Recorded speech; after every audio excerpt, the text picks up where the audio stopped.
Pues bien, vamos a hablar acerca de la esquizofrenia por parte de nuestro grupo de trabajo. Primero, tenemos que definir qué es la esquizofrenia. La esquizofrenia es una enfermedad crónica y deteriorante que se caracteriza por alteraciones del pensamiento, de la conducta y del lenguaje.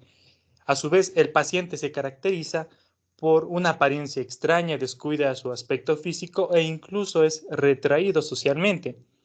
Pues bien, para hablar de esquizofrenia, según la DSM, nos dice que debe haber una duración, incluyendo todas las fases que ya vamos a hablar a continuación, y sea superior a los 6 meses, abarcando necesariamente un periodo de síntomas psicóticos de cerca de un mes, salvo que el paciente ya se encuentre con un tratamiento y también aborde esta sintomatología antes de cumplirse el mismo mes, a lo que se suma la repercusión de este trastorno en lo que sería el funcionamiento social, académico y laboral del paciente.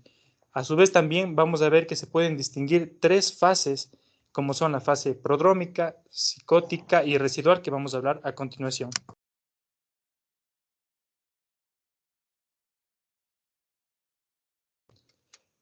Dentro de lo que sería la fase prodrómica, tenemos que en los meses previos al brote psicótico vamos a ver que es posible encontrar pequeños cambios en la personalidad e incluso con abandono de actividades sociales, retraimiento, irritabilidad, pasividad, entre otros. A su vez, también el paciente puede manifestar molestias físicas que son vagas o también mostrar interés por actividades hasta entonces poco habituales en él, por ejemplo, la religión, el ocultismo o la filosofía. La siguiente fase que vemos es la fase psicótica o también denominada breve. Tenemos que tomar en cuenta que el inicio del brote psicótico también se denomina clásicamente como trema. Aquí lo que vamos a encontrar de forma más o menos rápida van a aparecer alteraciones del pensamiento, tanto en su contenido como, por ejemplo, delirios de persecución o perjuicio, delirios de control e influencia o incluso también ideas de referencia. Puede haber también alteraciones en el curso, como bloqueos o neologismos, deterioro de la capacidad de abstracción o alteraciones en la forma, lo que se llama como ensalada de palabras, disgregación, asociaciones laxas, ecolalia, tangencialidad o incluso perseveración. También aquí en esta fase son frecuentes las alteraciones del pensamiento, como por ejemplo las alucinaciones, sobre todo las auditivas, y también la conducta del paciente va a estar desorganizada de forma muy llamativa, ya en casos graves llegando a síntomas catatónicos como rigidez seria o catalepsia. La siguiente fase que hablaremos es la fase residual. En esta tenemos que destacan las alteraciones de la afectividad, que puede ser inapropiada o aplanada, con falta de reactividad e incluso acompañadas de un intenso retraimiento social y de pensamientos o conductas extrañas. Y aquí puede ya evidenciarse también deterioro cognitivo en aquellos casos que son más graves. Entonces, dentro de la esquizofrenia, los síntomas los hemos clasificado en positivos y negativos, entendiéndose como positivos aquellos fenómenos que aparecen como consecuencia de la enfermedad y no son parte de la experiencia normal, y como síntomas negativos aquellas propiedades normales del funcionamiento psicológico que se deterioran por la afección. Entonces, dentro de los positivos, estos a su vez responden mejor a los antipsicóticos, son de curso breve o agudo, y aquí dentro de estos podemos encontrar las alucinaciones, delirios, la catatonia o incluso conductas extrañas. Dentro de los negativos tenemos que tomar en cuenta que son crónicos y estables en el tiempo, difíciles de valorar, y aquí como ejemplos de estos podemos tener a la pobreza del lenguaje, afecto inapropiado, apatía, abulia o incluso anedonia.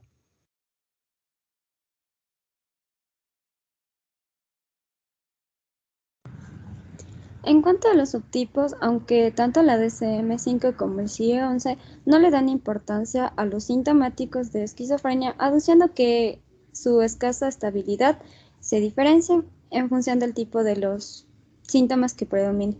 Las siguientes formas de esquizofrenia van a ser las siguientes. La paranoide es la más frecuente y está denominada por delirios y alucinaciones, casi siempre relacionados con persecución y la influencia de terceras personas sobre el paciente. Es la forma de comienzo más tardía. La produce un menor deterioro funcional y la que obtiene una mejor respuesta al tratamiento. La desorganizada, también conocida como hebefrénica, se encuentra marcada con las alteraciones graves de la conducta, es decir, al aspecto físico, una desinhibición, una desorganización. Y también aquí hay ideas delirantes. También están escasamente estructuradas y es la forma de inicio más precoz y la de peor pronóstico.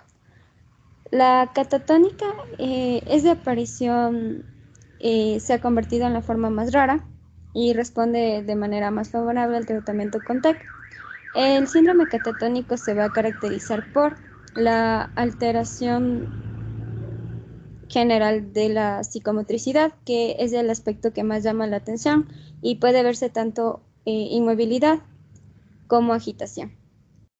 El negativismo extremo o mutismo, que va a estar activo o pasivo. Las posturas y los movimientos anormales, que van a ser estereotipias, manerismos, y estos van a ser exagerados. También vamos a tener ecosíntomas, que van a ser la ecolalia, la ecopraxia y la ecomimia.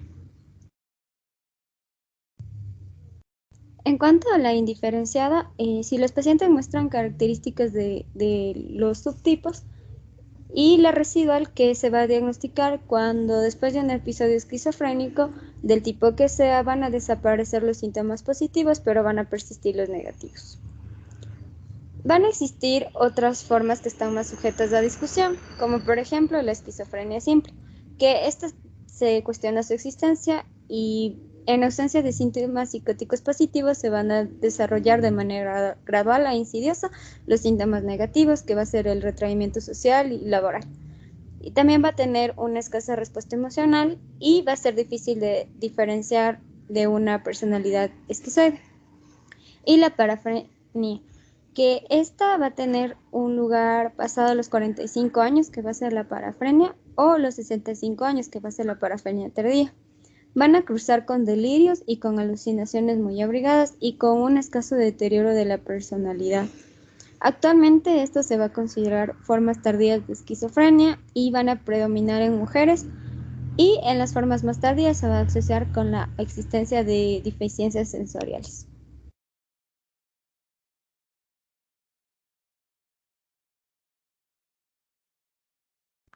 Epidemiológicamente, los factores que se han de tener en cuenta en la epidemiología de esta patología que es la esquizofrenia, tenemos el riesgo de padecerla, que va a presentarse de un 0,5 a un 1% de la población en general.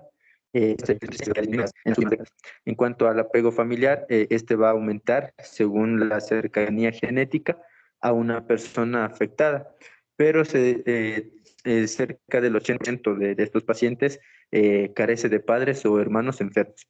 Tenemos así que el 12% en familiares de primer grado, el 40% en aquellos hijos que tengan padres con presencia de esquizofrenia y el 50% en los gemelos monocigotos. En cuanto a la edad de inicio, el sexo, no hay diferencias significativas en cuanto a la incidencia entre países, sexos, razas, grupos étnicos, clases sociales o grupos culturales, aunque eh, si se estudia, sí puede ser más baja en inmigrantes durante la primera generación, a una cifra local en generaciones posteriores.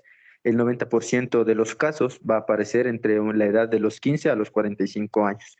En los hombres debuta un poco más temprano, entre 15 a 25 años, mientras que en las mujeres de 25 a 35 años.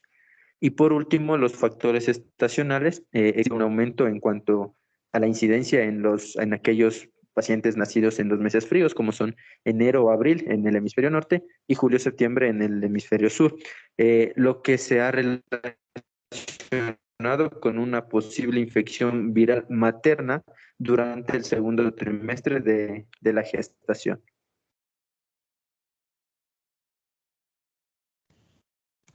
En cuanto a la etiología, tenemos varios factores que van a influir para padecer la esquizofrenia. Entre uno de ellos tenemos de los factores genéticos. El factor de máximo riesgo para padecer la esquizofrenia pues va a ser el tener un familiar de primer grado afectado con la enfermedad. Representa del 70 al 80% este riesgo. También tenemos factores sociales y ambientales. No existen estos factores sociales o ambientales que puedan producir una esquizofrenia. La presencia de un excesivo caso de esquizofrenia en niveles socioeconómicos bajos se puede explicar por un proceso de pérdida de habilidades sociales y laborales secundarios a esta enfermedad, que condicionan una pobre integración en la sociedad y con ello se pierde su estatus socioeconómico, que sería considerada como una hipótesis del descenso social. También otro de los factores van a ser las alteraciones bioquímicas. En esta tenemos la hipótesis dopaminérgica, que establece que una excesiva actividad de este neurotransmisor en el circuito mesolímbico sería la responsable de alguno de los síntomas positivos, sobre todo de los psicóticos. Los síntomas negativos se han relacionado, en cambio, con la disminución de la actividad dopaminérgica en el lóbulo frontal. En el origen del resto de los síntomas de la enfermedad se trata de implicar a otros neurotransmisores como la serotonina, la noradrenalina o los aminoácidos como el glutamato y el GABA.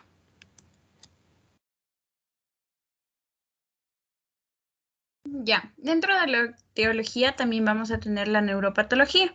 Aquí las alteraciones en el funcionamiento de los lóbulos temporales y frontales van a ser reflejadas tanto en pruebas neuropsicológicas como en pruebas de neuroimagen funcional. Los síntomas psicóticos se van a relacionar con un aumento de la actividad dopaminérgica en los ganglios basales y estos van a ser detectados por las técnicas de neuroimagen funcional y de igual manera se van a ver revertidos con antidopaminérgicos, es decir, con antipsicóticos. Va a existir dilatación del tercer ventrículo y de los ventrículos laterales. Va a también existir una pérdida de la simetría cerebral normal y cambios en la densidad neuronal. Como podemos ver en la imagen, tenemos una asimetría entre los ventrículos de un gemelo sano y otro gemelo enfermo. Van a existir también la disminución del tamaño de algunas regiones cerebrales, tales como el hipocampo, la amígdala y la circunvolución parahipocampal, lo que está acompañado con la afección de algunos casos, sobre todo de los ganglios basales.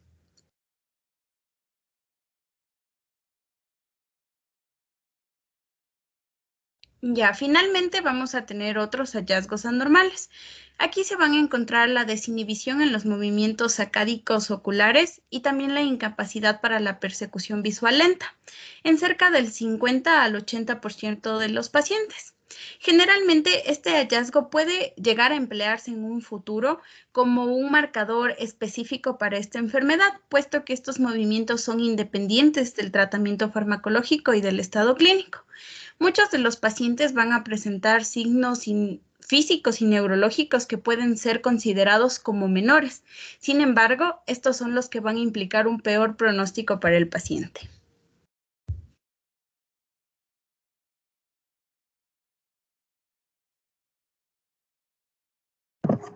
Dentro del tratamiento encontraremos tres ejes principales, en los cuales está el abordaje psicológico, los fármacos antipsicóticos y otros tratamientos biológicos.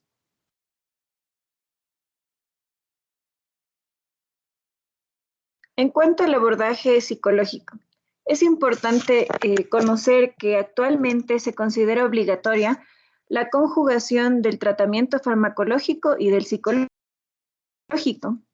Y en él encontraremos dos componentes importantes. Uno que se enfocará en la psicoeducación y entrenamiento en el control de las emociones, que debe ser individual y grupal. Es decir, la terapia irá enfocada tanto al paciente y su entorno más cercano para que ambos tengan conocimiento acerca de la enfermedad. Además, esta terapia incluye herramientas para el control de la ansiedad, la resolución de problemas, técnicas de comunicación destinadas a la emoción expresada, y se ha demostrado un mejor cumplimiento del tratamiento farmacológico y una disminución del número de recaídas cuando el tratamiento se acompaña de este tipo de abordaje psicológico. Otro de los componentes importantes es la rehabilitación psicológica y sociolaboral. En esta habrá ayuda con técnicas de resolución de problemas y el paciente acudirá a centros de rehabilitación laboral, centros de día, pisos y talleres protegidos, para que pueda lograr una integración en la sociedad y permitir evitar la hospitalización muy prolongada. El segundo eje importante son los fármacos antipsicóticos. Y sabemos que el uso de estos fármacos logra una mejoría significativa, cerca del 70% en pacientes tratados con estos fármacos, en comparación a aquellos que solamente se les ha administrado placebo, que será una efectividad de 25%. Estos fármacos se conocen también como neurolépticos o tranquilizantes mayores por su alta frecuencia en los efectos extrapiramidales y por la sedación que algunos producen. En primer lugar, vamos a encontrar los fármacos de primera generación, que son antagonistas competitivos de los receptores dopaminérgicos D2, capaces de reducir la sintomatología de la psicosis al inhibir la actividad dopaminérgica, pero también este bloqueo producirá síntomas extrapiramidales por su acción en el circuito nigroestriado y con aumento de prolactina. El fármaco más utilizado o de primera elección en este grupo es el haloperidol. Además, debemos conocer que en función de la dosis necesaria para alcanzar el efecto antipsicótico, se clasifican los fármacos antipsicóticos en alta potencia o incisivos, en donde se usan dosis bajas, siendo su principal efecto secundario los efectos extrapiramidales, y el otro grupo será los de baja potencia o sedantes, en donde se utilizarán dosis altas y tendrán efectos más generales.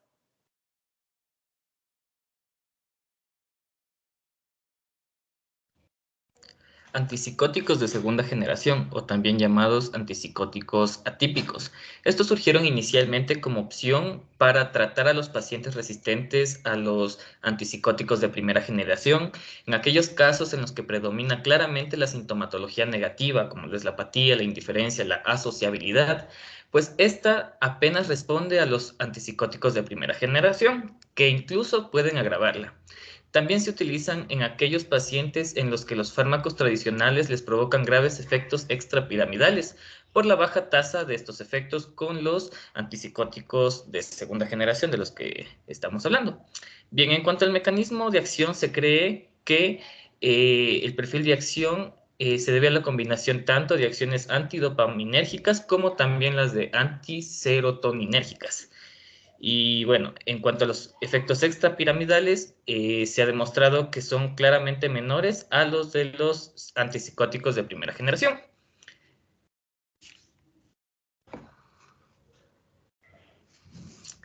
Bien, la clozapina fue el primer antipsicótico de segunda generación y actúa mediante el bloqueo de múltiples receptores dopaminérgicos, como lo es el D1, el D2 y el D4, y de otros tipos serotoninérgicos, adrenérgicos, colinérgicos e histaminérgicos. Así es como es el antipsicótico con menor tasa de efectos extrapiramidales, pero produce aproximadamente entre el 1 y el 2% de casos un cuadro de agranulocitosis, por lo que se lo considera como un fármaco de reserva. Ahora, en los últimos 20 años han aparecido otros antipsicóticos atípicos de segunda generación, como lo es la risperidona, la olanzapina, el certindol, la ciprasidona, la quetiapina, el aripiprazol, la misulprida, la talpiriperidona, la acenapina, que combinan bloqueos tanto dopaminérgicos como serotoninérgicos y producen menos síntomas extrapiramidales sin el riesgo de neutropenia. Es así que poco a poco se han ido imponiendo como fármacos de primera elección en el tratamiento de la esquizofrenia y otra psicosis. Ahora, el precio de los antipsicóticos atípicos llega a ser 100 veces superior al de los antipsicóticos de primera generación, o bien llamados típicos, y algunos aspectos de su toxicidad, principalmente el aumento de peso con síndrome metabólico secundario, han provocado que se cuestione su uso en determinadas poblaciones, sobre todo en ancianos. Y bueno, aquí tenemos una tablita en la cual resumimos los antipsicóticos de primera generación, o bien llamados típicos, y los antipsicóticos de segunda generación, o también llamados típicos.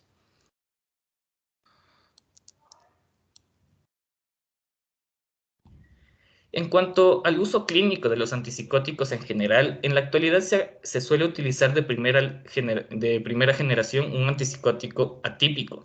Y bueno, el tiempo de espera antes de considerar que el fármaco no es eficaz llega a las 6 u 8 semanas para los síntomas positivos y hasta 6 meses para los síntomas negativos.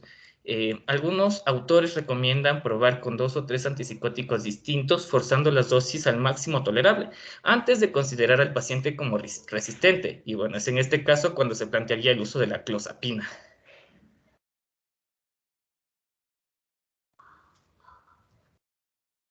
Bien, aparte de lo que ya les he mencionado anteriormente, conviene además asegurar el cumplimiento del tratamiento antes de concluir que el fármaco no es eficaz, dado que representa la principal causa de ausencia de eficacia en este.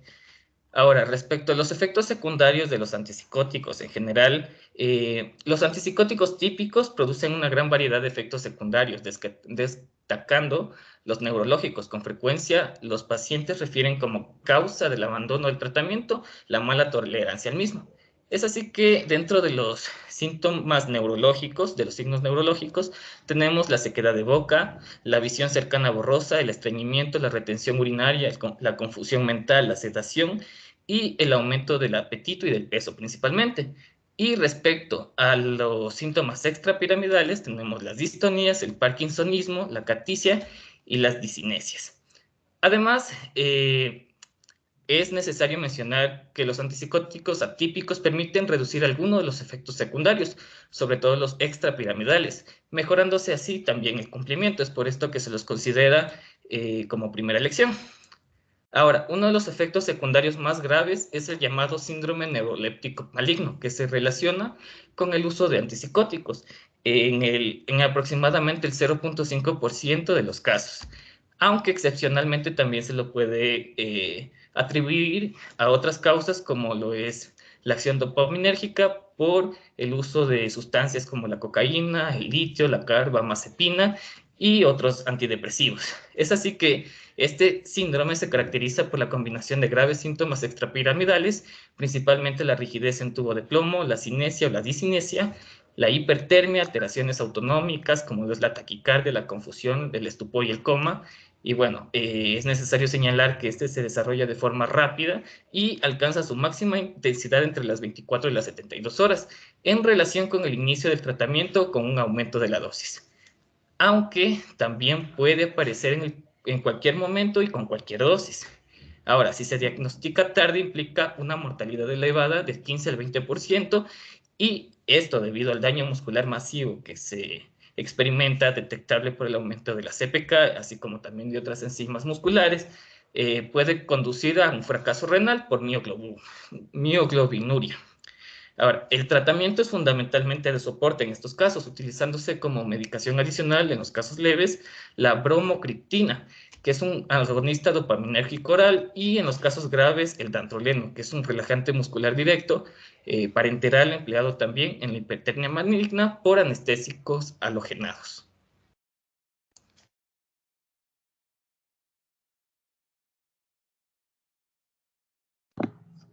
Haciendo un recuento en tanto al tratamiento, tenemos que es importante el abordaje psicológico y el tratamiento farmacológico. Ambos deben ir obligatoriamente en conjunto.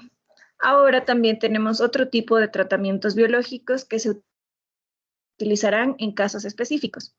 Por ejemplo, los ansiolíticos como las benzodiazepinas se utilizarán para el control de la ansiedad o alteraciones del sueño en el paciente. Los antidepresivos serán utilizados por la elevada frecuencia de síntomas depresivos durante la evolución de la enfermedad. Los estabilizadores del humor servirán para potenciar la acción de algunos antipsicóticos en casos de que la respuesta haya sido parcial. Y la terapia electroconvulsiva simplemente se utilizará en casos concretos de esquizofrenia como el síndrome catatónico, la coexistencia de depresión grave o el elevado riesgo de suicidio, la resistencia de un brote agudo de antipsicóticos. Una vez comprobado el cumplimiento del tratamiento, este tipo de fármacos serán suspendidos para el paciente.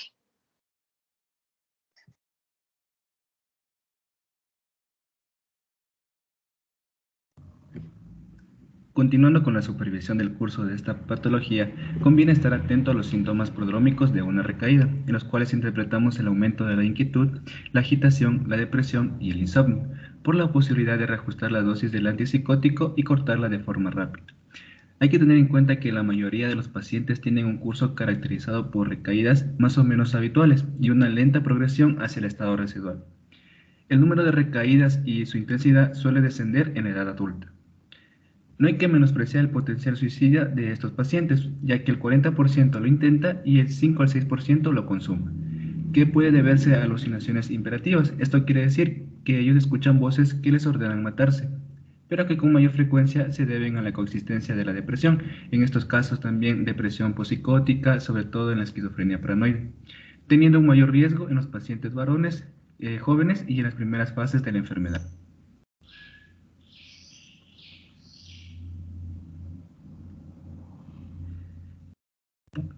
Continuando así con el control de las recaídas, tenemos que hay que controlar primero los factores desencadenantes, pudiendo llegar también al estrés psicosocial y al consumo de tóxicos.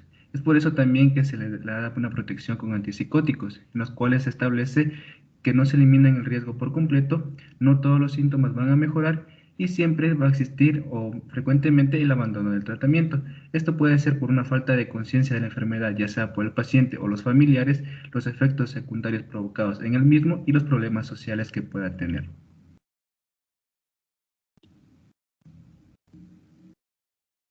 Y por último, en cuanto a su pronóstico, cabe recalcar que es una enfermedad que produce un elevado grado de discapacidad en la mayoría de los casos, aunque el pronóstico global sea algo más favorable en las mujeres.